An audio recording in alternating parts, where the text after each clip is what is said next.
دوستوں ہمارے چینل پاک ویوز ٹی وی کو سبسکرائب فرمائیں، شیئر فرمائیں اور لائک فرمائیں، شکریہ۔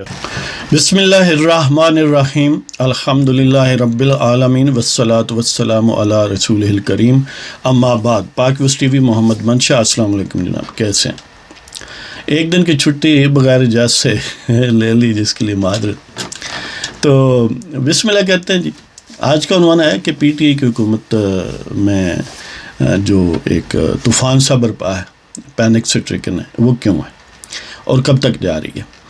اور دوسرا حصہ اسی کے ساتھ ہی ہے بیسیکلی کہ پی ایم ایل این کی اسٹریٹجی کامیاب ہوئی، ناکام ہوئی، کیا کھویا، کیا پایا، تو اب کیا انہیں امیدیں؟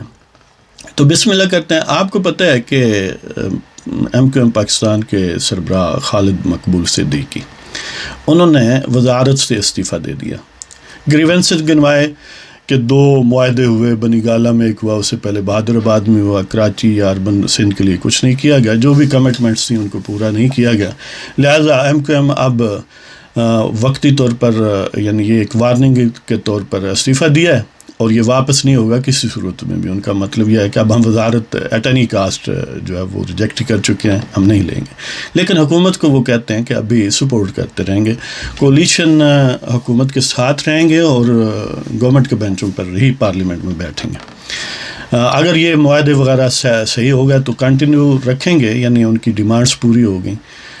اگر نہ ہوئے تو پھر وہ سپورٹ بھی ودرا کر لیں گے۔ اس پر حکومت بڑی پریشان ہے، کم و بیش پینک سٹرکن ہے۔ آپ کو پتہ ہے کہ خان صاحب نے براہ راست اس پر اظہار خیال فرمایا ہے، اور اپنے جو سمجھ لیں کہ بہت بڑی جو توپیں ہیں جی، جو ریزالو کرنے کے لیے ان کو ایکٹیویٹ کیا ہے، جن میں سب سے بڑا ایئر کرافٹ کیریئر آپ سمجھ لیں کہ جہاز بردار شپ جو ہے، طیارہ بردار جہاز بردار جہاز جی، تو وہ جہانگیر ترین ہے۔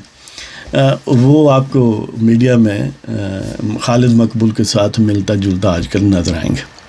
تو اسی کے ساتھ ہی اسد عمر بھی ایکٹیو ہیں، وہ جو عمران اسماعیل گورنر سندھ ہیں وہ بھی ایکٹیو ہیں، اور میڈیا کی حد تک عاشق بی بی اور فواد اور یہ وہ سب، یعنی گویا اب پی ٹی آئی حکومت کا 1 پوائنٹ ایجنڈا ہے کہ کسی طرح سے سروائیو کریں اور ایم کیو ایم کو واپس لائیں۔ دیکھتے ہیں کہ پچھلی پاسٹ ہسٹریز دیکھیں تو ایم کیو ایم کی کمٹمنٹ کم از کم حکومت سے نکلنے کی کوئی بہت زیادہ سسٹینیبل یا ریلائبل نہیں ہوتی، لیکن ہر دن نیا دن ہوتا ہے ایک سینس میں۔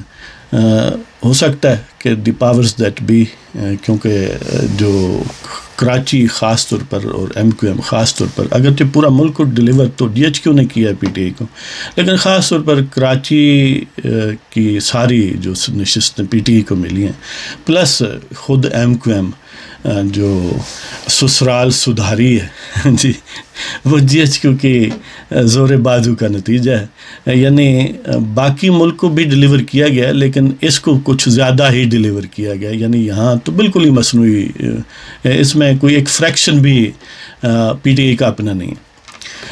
تو ان کا نکلنا یقیناً اگر وہ اس پر قائم رہتے ہیں تو اس بات کا بڑا بین ثبوت ہے کہ جی ایچ کیو کی سپورٹ یا ختم ہو رہی ہے یا وہ نیوٹرلائز ہو رہے ہیں۔ اور اس کے ساتھ ہی آپ کو پتہ ہے کہ اختر مینگل بھی جو ہی ایسی صورتحال دیکھتے ہیں نا، تو پرووربیل انداز میں وہ to fish in the trouble water والا سلسلہ کرتے ہیں، تو وہ اپنی شکایات اس وقت پھر ہائی لائٹ کرتے ہیں، پھر یقین دہانی حاصل کرتے ہیں، اور پھر راوی چین لکھتے ہیں۔ تو وہ بھی ایک انگڑائیاں لے رہے ہیں، انہوں نے بھی میٹنگ وغیرہ بلائی ہیں کہ دیکھیں کیا کرتے ہیں۔ تو وہ بھی کیا ایک اور وزارت لیتے ہیں یا یقین دہانی لیتے ہیں، کیا لیتے ہیں؟ ان کے پاس بھی یہ 6 پوائنٹس عموماً ہوتے ہیں۔ جب انہوں نے پریشر ڈالنا تو کہتے ہیں کسی پر عمل درآمد نہیں ہوا، ہم ریویو کر رہے ہیں، اور جب جانا ہو ساتھ تو کہتے ہیں کہ انہوں نے یقین دہانی کروا دیا، امید ہے ٹھیک ہو جائے گا۔ اس طرح ایم کیو ایم کا بھی ظاہر ہے۔ تو یہ دونوں الائز ایسی اینٹیں ہیں کہ اگر ان کو نکال دیں تو بلڈنگ قائم نہیں رہ سکتی، اور اسی طرح باقی الائز بھی۔ خود کوئی خان صاحب کا پولیٹیکل کلاؤٹ یا کوئی مینجمنٹ سیاست کا کوئی اتنا زبردست نہیں ہے کہ جی ایچ کیو کی مرضی اور سپورٹ، ایکٹیو سپورٹ کے بغیر وہ رہ سکے۔ وہ ایک پنجابی میں کہاوت ہے جس کو تھوڑا میں یوفیمائز کروں گا، ویسے تھوڑا شاید غیر مہذب ہو، کہ کہتے ہیں کہ نابینا کی دعوت کرے نا اس کو کھانا کھلانے کے لیے بلانا ہو تو اسے گھر بھی چھوڑنے جانا پڑتا ہے، اور میں ساتھ ایڈ کرتا ہوں گھر سے لانا بھی پڑتا ہے، تو یعنی ڈبل ٹرپل ذمہ داری ہو جاتی ہے. جبکہ ایک نارمل شخص کو آپ دعوت دیں تو آپ کی ذمہ داری ٹرانسپورٹیشن کی نہیں ہوتی، وہ خود ہی آتا ہے خود ہی چلا جاتا ہے، آپ صرف کھانے کا ہی ارینج کرتے ہیں. تو پی ٹی آئی وہ نابینا ہے جس کو گھر سے لانے کے لیے بھی تگودو کرنی پڑتی ہے، پھر کھانا کھلانے پر پھر گھر چھوڑ کے جانا چھوڑنے کے لیے، تو وہ حساب ہے. تو اگر جی ایچ کیو ہاتھ کھینچ لے تو اس کا سبب یہ ہوگا کہ یہ وہ نابینا ہے کہ جس کو ہر سہولت ہم نہیں پرووائڈ کرنی ہے، اس نے ہمارے لیے کچھ نہیں کرنا. یعنی دیکھ لیں کہ آرمی ایکٹ میں بھی ترمیم بنیادی طور پر جی ایچ کیو نے ایکٹیو ہو کے ہی وہ کروائی ہے، یعنی ان کی نیگوشیشن سکل نہیں کام آئی، یہ ان کا جادو ہی چلا ہے. پھر بھی سارے کام ان کے بھی انہوں نے ہی کرنے ہیں، جی ایچ کیو والوں نے اپنے بھی انہوں نے ہی کرنے، پھر یہ کس مرض کا علاج ہے؟ ہاں جی، پھر یہ ان کا کیا یوٹیلیٹی، ان کی کیا؟ تو اس حوالے سے ہم دیکھتے ہیں کہ نون لیگ کی جو مووز تھیں الٹیمیٹلی آرمی کے ساتھ یا جی ایچ کیو کے ساتھ اپنے ریلیشنز یا اپنی ٹینشن کو ریویو کرنے کی، اور ہر جنگ کا انجام آپ کو پتہ ہے ٹیبل پر ہی ہوتا ہے، نیگوشیشنز پر ہی ہوتا ہے. اس لیے ہمارے دوست جو زیادہ چارجڈ اور پرجوش تھے، ان کی تمام تر شکایات کے باوجود، اور وہ جائز شکایات، یہ بات بھی صحیح ہے کہ الٹیمیٹلی بہرحال نیگوشیٹ کرنا پڑتا ہے، اور خاص طور جب آپ توپ و تفنگ کے ساتھ مقابلے میں ہیں، توپ و تفنگ آپ کے مقابلے میں اور آپ خالی ہاتھ ہیں، تو آپ ظاہر ہے پھر کب تک لڑیں گے؟ ایون دونوں طرف توپیں ہوں تو پھر بھی ایک دن آتے ہیں آپ نے لڑائی ختم کرنی ہے. تو بہرحال جو 2.5-3 سال ریزسٹنس کی وہ فینامینل تھی، وہ بھی ضروری تھی. اس سے انہوں نے اپنے لوگوں کو انسپائر کیا، انہوں نے اپنے لوگوں میں یہ کانفیڈنس ڈالا کہ ان کو ٹیک آن کیا جا سکتا ہے، اور انہوں نے کر کے دکھایا. اب کوئی یہ کہے کہ ان کا گریبان نہیں پکڑا، اب ظاہر ہے گریبان پکڑنے کے لیے تو توپ و تفنگ چاہیے، اور وہ جو اگر مہیا کرے آپ کہتے تو یہ دہشت گرد ہے. لہذا نون لیگ کے کلچر میں یہ بات تھی نہیں کبھی ریزسٹنس کی. لیکن بہرحال جب سے میاں صاحب ایکٹیو ہوئے انہوں نے گریجولی اس میں یہ دم بھی بھرا ہے، یہ بھی جو گرین ہے ان میں ڈیولپ کیا ہے، اور یہ بڑی بات ہے پاکستان کے پولیٹیکل کلچر میں.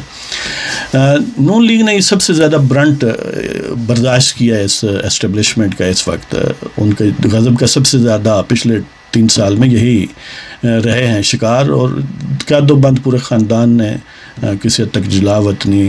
دیکھ لیں کہ وہ جو ایپیسوڈ ہے کہ کلثوم بی بی کا باہر فوت ہو جانا، واپس آنا، ان کا نواز شریف کا، مریم نواز کا، یہ کوئی اتنی معمولی بات نہیں ہے کہ جس کو نیگلیکٹ کیا جا سکے. تو بہرحال اس نے جو رینک اینڈ فائل ہے نون لیگ کا، اس کو ایکٹیو کیا، اس کو انسپائر کیا، اس کو پرجوش کیا، اس میں کانفیڈنس انسرٹ کیا، انجیکٹ کیا. لیکن الٹیمیٹلی ان کے نیگوشیشن ظاہر ہے اب ہمیشہ تو نہیں لڑا جا سکتا. اور پھر ہمارا پولیٹیکل کلچر یہ ہے کہ اگر کوئی پارٹی زیادہ انلمیٹڈ ٹائم حکومت سے باہر رہے تو اس کی پاور بیس بہرحال ایروڈ ہو جاتی ہے، اور الٹیمیٹلی نیگوشیشنز کرنی پڑتی ہیں. اگر پولیٹیشنز پر یہ یا نون لیگ پر یہ الزام ہے کہ انہوں نے کیوں گیو ان کیا ہے، کیوں نیگوشیشنز ٹیبل پر آئی ہیں، تو پھر یہ الزام دوسری طرف بھی ایکولی اپلیکیبل ہے کہ اسٹیبلشمنٹ کا بھی تو یہی تھا کہ ہم ان کو نہیں چھوڑیں گے، لیکن چھوڑنا پڑا نا. وہ بھی تو آیا نا، گیو اینڈ ٹیک انہوں نے بھی کیا. تو جو توپ و تفنگ والے ہیں اگر وہ گیو اینڈ ٹیک کر سکتے ہیں تو بغیر توپ و تفنگ والے تو بہرحال مجبور ہیں نا اس والے سے. ان کے پاس تو عذر ہے، شرعی عذر ہے. تو یہ ایک مذاق، ایک یعنی لائٹ موڈ میں کہہ رہا موڈ میں. تو انہوں نے وہ فیز پہلا ریزسٹنس والا بھی اچھا پلے کیا، پھر اس میں ڈفرینٹ رولز ڈیزائن کیے گئے. مریم نواز کو اپنا رول دیا گیا، نواز شریف کو اپنا رول دیا گیا، اور اس طرح شہباز شریف کو اپنا. شہباز شریف کا رول جو ہے ظاہر ہے تھوڑا ان پاپولر تھا، ایک ویلن محسوس ہوتے تھے، اور یہ رول آپ کو پتہ ہے کہ فلموں میں بھی خاصا مشکل ہوتا ہے کہ لوگ حقیقی سمجھتے ہیں. تو یہ سارے ان کے رول جو تھے انہوں نے بڑے کوآرڈینیٹڈ انداز میں، اچھے انداز میں چلائے. جہاں نیگوشیشنز پر آنے سے پہلے گیو اینڈ ٹیک کے نتیجے میں سمجھ لیں کہ کچھ زیادہ پرجوش لوگ جو ہیں وہ ڈیمارلائز ہوئے، یا کسی نے کہا ورکر نے یا ووٹر نے کہ میں فیڈ اپ ہوا ہوں، یہ انہوں نے بیٹرے کیا وغیرہ. اس کے ساتھ بہت سارے ایسے بھی ہیں جو زیادہ ریشنل ہے، پریگمیٹک اپروچ رکھتے ہیں. وہ سمجھتے ہیں کہ اب یہ عتاب ختم ہوگا، لہٰذا عتاب ختم ہونا بھی تو ایک پولیٹیکل اچیومنٹ ہے نا، ایک ان کا مورال اس انداز سے بھی اپ ہو سکتا ہے. تو اس والے سے جتنا انہیں نقصان ہوا اس سے زیادہ فائدہ ہوا، اور جو نقصان ہے وہ بھی جب یہ فروٹ دیکھیں گے نا اس نیگوشیشنز کا تو وہ بھی نارملائز ہو جائیں گے، ویسے بھی وقت کے ساتھ ہو جائیں گے نارملائز. تو اس والے سے مسلم لیگ نون نے ظاہر 5 سال تو انہوں نے نکالے، اور تمام تر مشکلات کے باوجود ان کے پاس دکھانے کے لیے بھی ہے کہ یہ ہم کرنے میں کامیاب رہے، اور واقعتاً انہوں نے کیا، جیسے انرجی یا بجلی کا بحران اور کئی فرنٹس پر گروتھ ریٹ کو 6% پر لے جانا. اس طرح انٹرنیشنل لیول پر بھی آج کی حکومت کے مقابلے میں کہیں بہتر، حالانکہ ان کے ٹانگوں کے ساتھ پتھر باندھے گئے تھے پھر بھی ہے جی. تو اس والے سے وہ فیز بھی گورننس کا فیز، پھر ریزسٹنس کا فیز، پھر نیگوشیشنز کا فیز، اور اب پی ٹی آئی کے پاس وہ جو ایج تھا ایک ایکسکلوسیو ریلیشن شپ تھی جی ایچ کیو کے ساتھ، ظاہر ہے اب وہ موناپلائز نہیں رہا. اب پی پی پی نون لیگ ان کا بھی آلموسٹ ایٹ پار ان سے تعلق ہو گیا. پی پی پی نے بھی برداشت کیا برانچ، لیکن پی پی پی انسیڈنٹل یا ایک سمجھ لینا وہ کہتے ہیں آگزیلیری نقصان تھا یا کولیٹرل ڈیمیج تھا، وہ پرائمری نشانہ نہیں تھے. پرائمری نشانہ ہوتے تو سندھ میں ان کی حکومت نہ ہوتی. ان کے پاس نون لیگ کے دور میں بھی سندھ ہی کی حکومت تھی اور اب بھی ہوئی ہے. تو اس والے سے وہ ایک سمجھ لیں کہ ان انٹینڈڈ کولیٹرل ڈیمیج تھا، اور ان پر بھی وہ فیز ختم ہوا. ان کے پاس جو پہلے تھا وہی اب بھی ہے. نون لیگ نے سارے معاملے میں مختلف فیزز گزارے اور انہوں نے بھی سکسیزفلی نیویگیٹ کیا سارے معاملے سے. اب وہ اس فروٹ کو کاٹنے، اور کیونکہ وہ جو سیاں ہیں جی ایچ کیو میں وہ پی ٹی آئی وہی نابینے کی طرح اس کا بوجھ کب تک یک طرفہ اٹھائے پھریں گے. یہ کسی محاذ پر کامیاب نہیں ہوئے. دیکھیں پولیٹیکل فرنٹ پر ناکام ہے. اگر قانون سازی کرنی ہے تو وہ بھی جی ایچ کیو نے نیگوشیٹ کرنا ہے نا مخالفین کے ساتھ، یہ تو کسی کام کے نہیں ہے. اس طرح اکانومی کے معاملے پر کشکول پالیسی پر بھی ناکام ہے جی. کیا گنے کہ انٹرنیشنل ڈپلومیسی میں تو بالکل ہی ستیہ ناز پھیر دیا. کوئی ایسا ایشو نہیں ہے جس پر کہیں کہ یہ کامیاب ہوئے. تو ایسے ڈیڈ ویٹ کو کب تک جی ایچ کیو بھی اٹھائے گا. تو اس لیے شہباز شریف بڑے پر امید ہیں کہ اب آئندہ چند مہینوں میں ان کو ایک زیادہ پرومیننٹ رول ملے گا اور وہ ٹرانزٹری نیچر کا ہوگا. تو دیکھتے ہیں کیا بنتا ہے. گمان یہی ہے کہ آئندہ 2-3 مہینوں میں یہ کام ہو جائے گا. اب لوگ کہیں گے کہ جے یو آئی کے سربراہ جناب فضل الرحمان دامت برکاتہم عالیہ بھی فرماتے تھے کہ ختم ہو جائے گی، نہیں ہوئی. بعض پھر یہ بھی کہتے ہیں کہ یہ ختم نہ ہونا گویا ان کے ساتھ جو کمٹمنٹ تھی اس سے پھر جانا ہے یا اس کو انفلفل رکھنا ہے. تو ان پر ری کمٹمنٹ کی گئی ہے یہ آرمی ایکٹ کے بعد، اور آرمی ایکٹ میں ان کا وہ گویا غصے کا اظہار تھا کہ میرے ساتھ جو کمٹمنٹ کی گئی وہ پوری نہیں ہوئی. حالانکہ آپ کو پتہ ہے کہ ایون لانگ مارچ کے دوران اپنے انٹرویو میں مولانا صاحب فرماتے رہے ہیں، جب ان سے پوچھا گیا کہ باجوہ صاحب کی ایکسٹینشن ہونی چاہیے نہیں، تو انہوں نے کہا کہ جو اور ہوتا وہ بھی جنرلی ہوتا نا، کسی ہمارے بندے کو تو نہیں لگانا تھا. مطلب ان کا یہ تھا کہ اٹ ڈزنٹ میٹر ان کے لیے یا کسی بھی سیاستدان کے لیے جو حکومت میں نہیں ہے کہ آرمی چیف کون ہے.